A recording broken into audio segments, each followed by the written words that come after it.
We do have Erich Pratt with the Gun Owners of America already on the line with us here with the Gun Owners of America.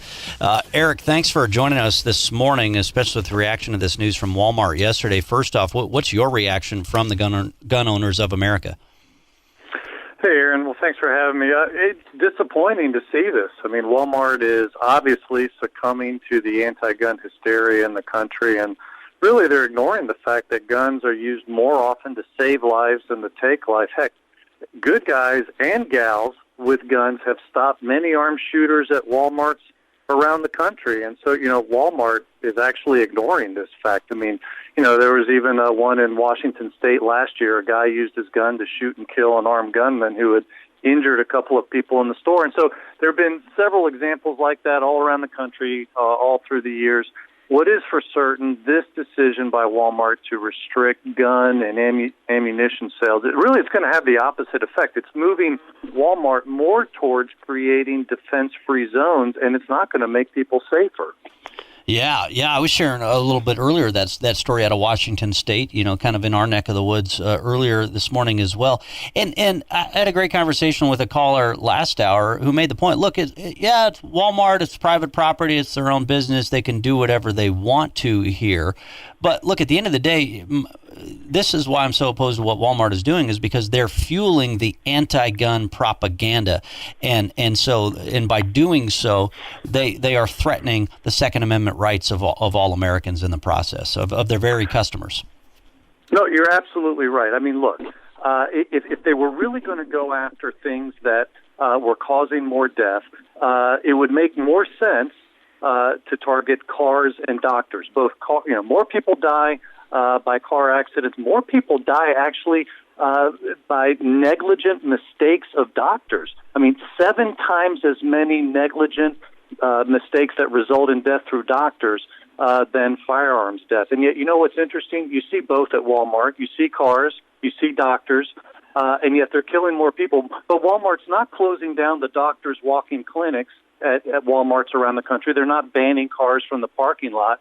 It's not even about the mass shootings. I mean, my goodness, you're 159 times more likely to be run over and killed as a pedestrian than to be shot and killed in a mass shooting. It's really about what we've been talking about here, the political pressure that the media is exerting and the anti-gun activists and Walmart succumbing to that. And, sadly, a lot of it has to do with the fact that you never see the positive uses, or I should say rarely, see the positive uses of firearms in the media. I mean, I appreciate, a show like this, Aaron, where we're talking about the Washington case last year. So, your listeners are hearing that, but at the national level, you're only seeing the negative use. Imagine if people only ever saw and heard the negative uses of cars and doctors. We would be scared to death to ever drive to a doctor's office, right? I mean, if you only heard the negative uses.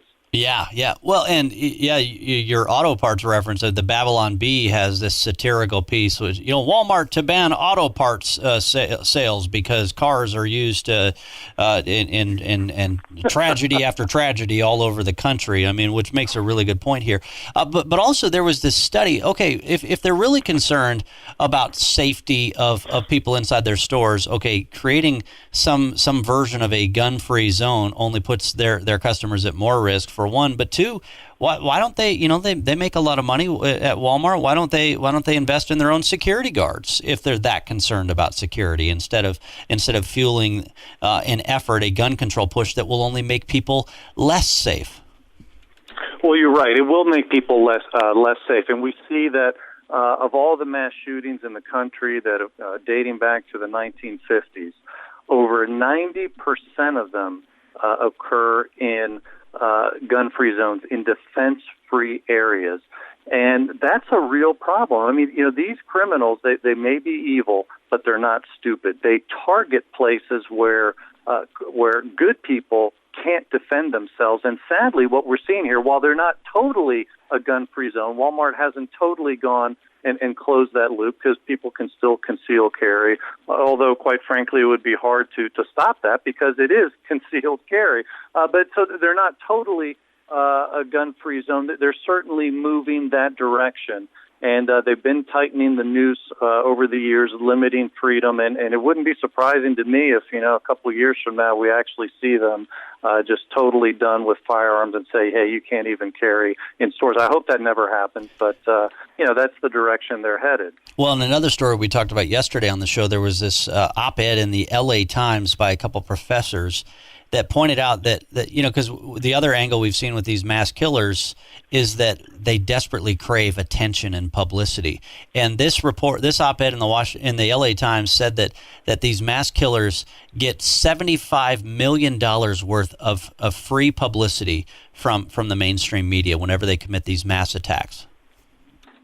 Yeah, if one were into restricting rights, which I am not, I think we should leave the Bill of Rights alone. But if one were actually thinking that by restricting freedom we would be safer, you would actually save more lives by restricting the First Amendment, because you're absolutely right. These killers do crave attention, and criminologists and police forensic experts have said, please, please, please stop airing their names, their pictures of these killers. I mean, the classic case was the Sandy Hook shooter, and I'm not going to use his name, but police investigators said he had a 7-foot spreadsheet of previous mass shootings and how much media attention they garnered. They said it was like a doctoral thesis, and he wanted his name to be at the top with the number killed and with the amount of media attention that it generated. And you will notice he bypassed background checks because he killed his first victim and stole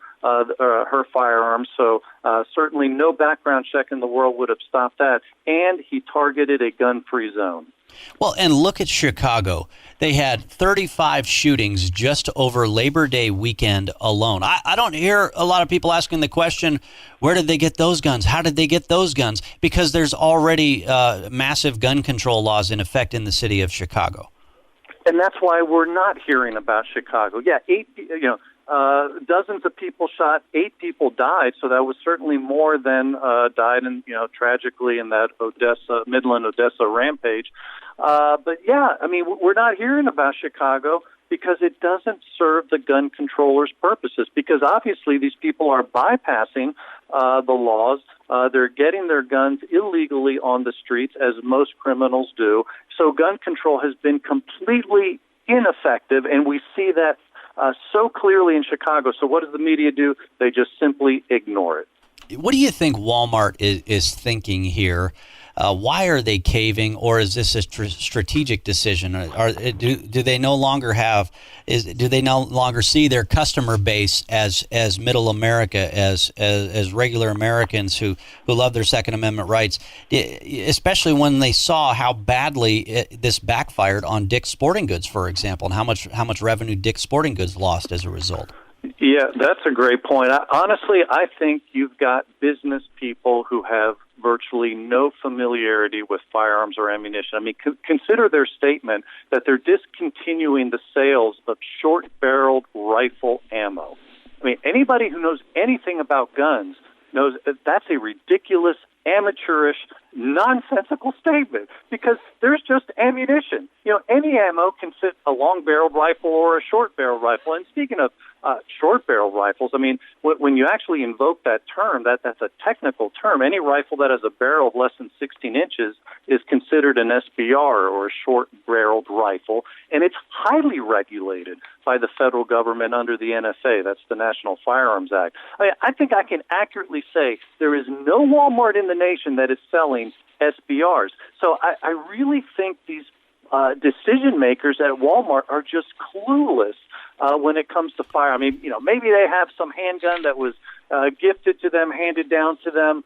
It's kind of a cultural thing, but they're really not enthusiasts or gun people, and so for them, it's not that big of a loss. And they probably got some marketing firm in New York City or even probably Chicago, ignoring the violence in their own backyard, telling them, oh, you've got to do this, you've got to do this. Here's the other thing. The media covering this is also ignorant on basic facts. Whenever I saw multiple, even unfortunately, some of our Fox radio folks are military-style weapons. Okay, look, the microwave oven, the internet created by the military. Heck, I carried a tiny little 9mm in Iraq and Afghanistan. So is that a military-style weapon, according to them, too? It's just so absurd. Well, you mentioned handguns. I mean, still to this day, most mass shootings are committed with handguns. And yet, obviously, the media jumps on the stories where, these quote-unquote black military-styled firearms are used, because that's exactly what they're trying to demonize. Back in the 60s and 70s, it was demonizing handguns, but they found that the American people were not ready for enacting a handgun ban. I mean, even in places in California where they put it on the ballot, it lost because they were finding that even liberals have handguns in their home. But with the so-called assault weapon, which, we still don't know what really an assault weapon is. It's a made-up term by the left. In fact, even the New York Times admitted that it was a made-up term by Democrats to try to demonize a certain class of firearm. And that's exactly what we're seeing. When we really should be talking about the fact that these guns, like AR-15s and AK-47 style firearms, actually save a lot of lives, because when you're facing multiple attackers in your home, or you're facing riot conditions like Los Angeles riots and the Ferguson riots in Missouri from a few years back, these are exactly the type of firearms that you would want. You want more than a revolver, more than 6 shots, because when you run out of bullets and you're facing multiple people, you're out of luck. Actually, that happened to a Texas woman. She was invaded by two guys. Her home was. She unloaded her revolver into the one guy and stopped him. But once the other guy heard the click and there was no bang, he turned and savagely beat her. Now, thankfully, she survived. And what was her comment to the media? "I want a gun with more bullets." Yeah. So this is actually, the adrenaline rush, everything that goes into it. Even well-trained law enforcement are going to have to use a lot of rounds to put down a suspect, because it happens so quickly and so instantaneously. And if you're out of rounds and there's still a suspect or multiple suspects threatening you, what are you supposed to do? Well, Aaron, in Dayton, Ohio, 6 well-trained police officers, it took them 58 rounds to finally take down that shooter. I mean, imagine if there had been more shooters. Imagine if that's, you defending against a guy like this who's high on cocaine or whatever and is, very resistant to the pain. And you've got several of these guys in your... I mean, it does happen. A Houston man used his AK-47 to stop 5 home invaders this year. Last year, a Florida man fired over 30 rounds to stop 7 home invaders. I mean, these stories happen, and sadly, people, we're going to be less safe if they ban these firearms or limit magazine sizes. Yeah, exactly right. And those are with trained professionals.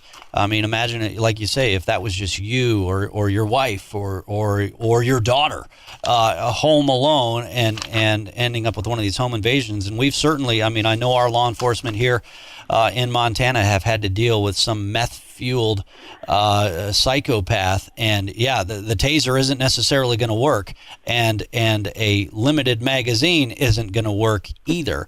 And the law enforcement, they even tell us, look, we can't be everywhere all the time, and it's going to take us a while to get there. Well, it might all be over by that point. Erich Pratt with the Gun Owners of America, really appreciate you joining us here, especially with this breaking news involving Walmart.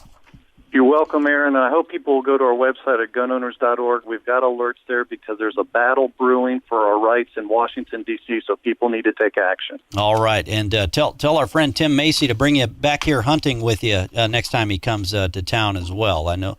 Would love it. All right. Sounds good. All right. Erich Pratt, Gun Owners of America. Yeah, always a pleasure. Yeah.